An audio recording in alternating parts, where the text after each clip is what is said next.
Pas një ndërprerje 2 vjeçare, çmimi Hidromeno u rikthye si pjesë e kalendarit vjetor të Galerisë së Arteve në Shkodër, duke shënuar këtë vit edicionin e 8 të tij. Kjo ngjarje që i kushtohet artistëve të rinj të artit bashkëkohor vlerëson aspektin hulumtues të veprave, si dhe kurajon e artistëve për të reflektuar mbi shoqërinë bashkëkohore.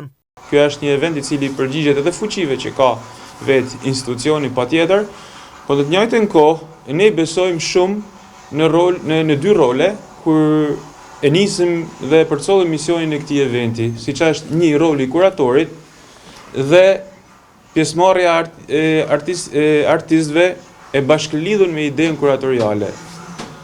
Për një arsye krejt të thjeshtë, sepse mendojmë që me këto 2 pole, sidomos në artet bashkëkohore, sinergjia është diçka më e fortë dhe lloji i këtij arti të kërkon që të jetë një art analitik, eksperimentues, kërkues, hulumtues dhe i ik disi vetë anës masovike. Këto artistë për mu kanë aspektin kërkues, të cilën ata e marrin shumë seriozisht dhe ka nëpërmjet portofoljeve që unë i kam parë, disa prej tyre duke i njohur personalisht për gjatë disa viteve.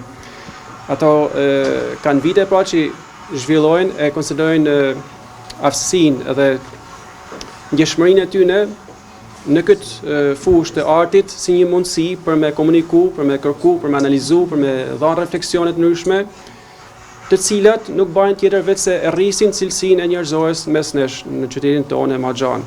Besa Mustafaj u shpallfituese e këtij edicioni. Juria vlerësoi veprën e saj për karakterin reflektues në një botë ku ritmi i jetës po përshpejtohet.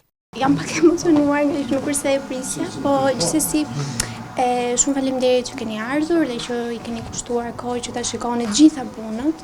Uroj që të gjithë të jenë të kënaqur me punët e tyre dhe të kenë sa më shumë biseda me persona të rinj që e përjetojnë punën e tyre. Me përmbylljen e çmimit Hidromeno, Galeria e Arteve në Shkodër bëhet gati për të çelur një tjetër ekspozitë, ajo që cilësohet më rëndësishme e kalendarit vjetor, Salloni i Vjeshtës, që bën bashk emrat e afirmuar të arteve pamore.